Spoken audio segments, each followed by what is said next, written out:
During the pentagram rite, there was a thickness that filled the air outside and then inside before the mirror.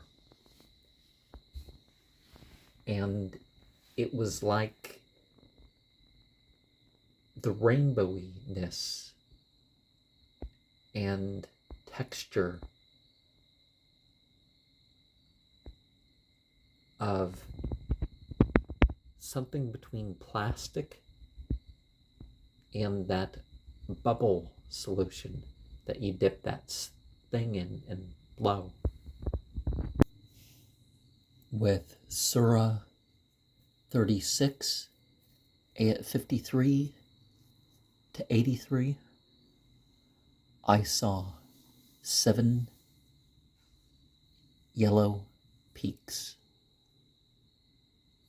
And these peaks weren't like normal mountains. They were kind of like just spike shapes, or shard shapes. And I felt the peculiar, calm, contented, weightless stillness. And in the final reading, there was some indistinguishable whispers, and I felt the euphoria come down me in 5 analgesic wipes. During the last scrying, there were 2 more of these wipes, and there was a blackness, a deep blackness in the middle of some vast area. It kind of reminded me of the whole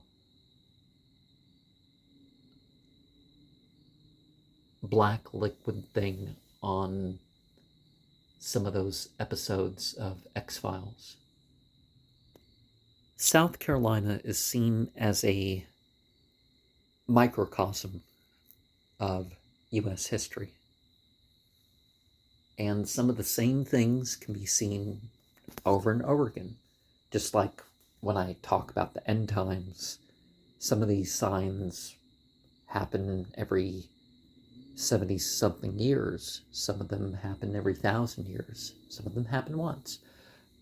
But South Carolina is such that, it has a history of stirring up anger with other areas. It has a history of pride. It has a history of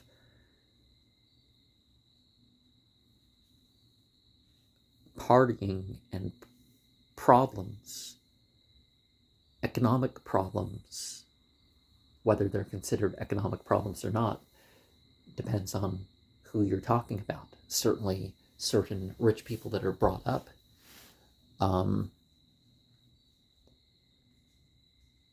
the issue of the Revolutionary War and the Civil War and a lot of stuff. And not quite mentioned in this book, but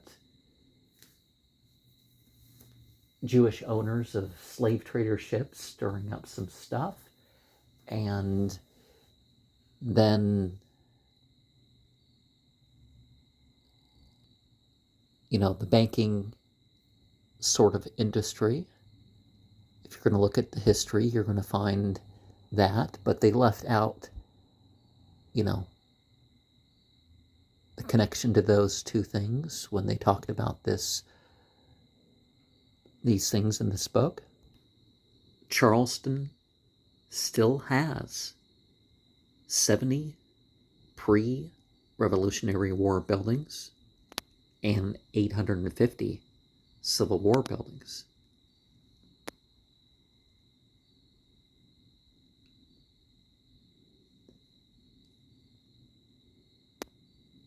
I was here when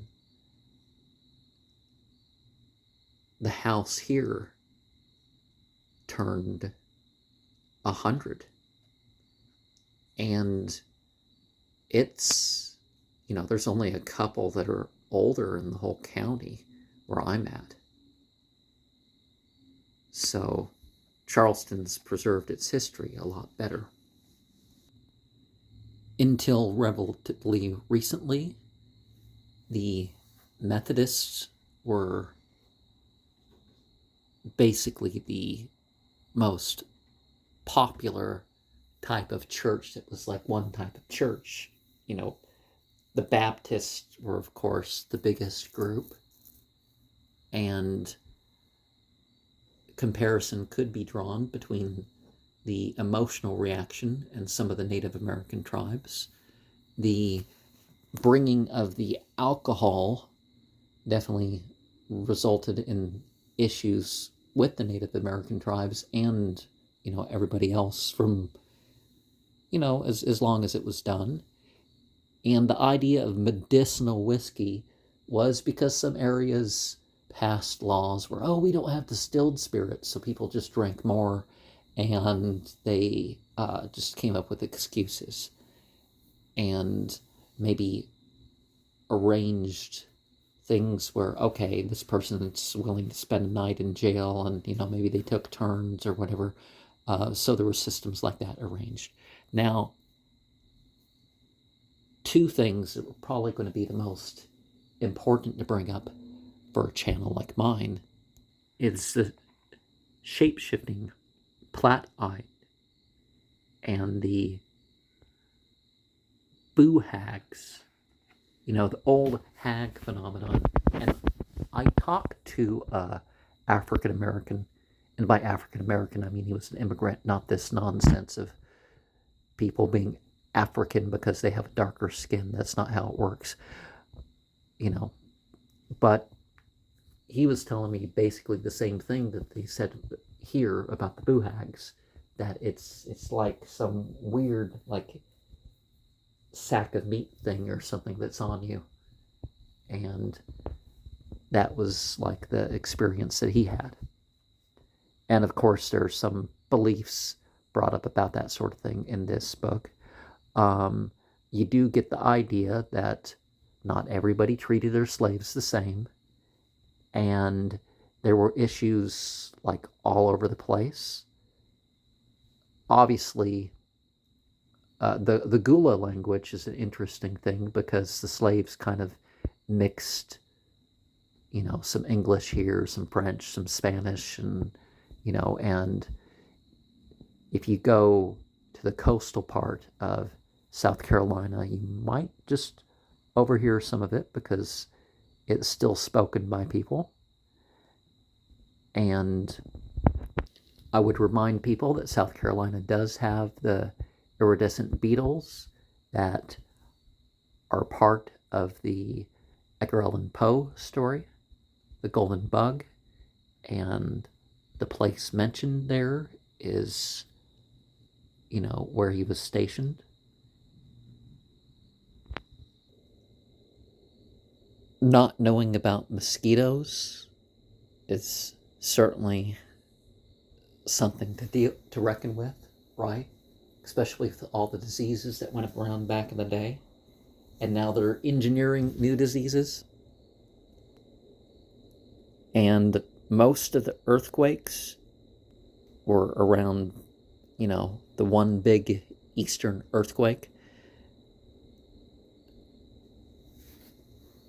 Low barometric pressure and other issues dealing with high wind are definitely not a new thing, and they'll continue going on. And I bet even in the ice ages, weren't there still windstorms in the ice ages? So, don't let those people fool you about that sort of thing. And we can't be too explicit. They might, I might be breaking some rule if I was, but you know what I'm talking about. And Charleston, named after Charles II, he returned to England and made and then became crowned. But he's known as a drunkard and a guy who got around, so, the place was named after him. Charleston was a starting ground for the Revolutionary War. Some people were okay with fighting their neighbors for England, some weren't.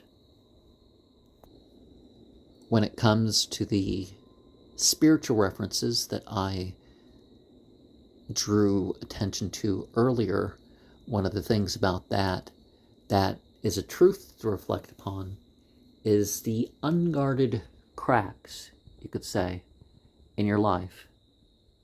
Well, things can make their way through those cracks. And so it's best to try to, path work and all that other stuff to give yourself a variety. You see all these grand rituals about entities of this direction and that direction and this thing and that thing and not, you don't necessarily have to go towards that end. But I would make my way through material if I was you.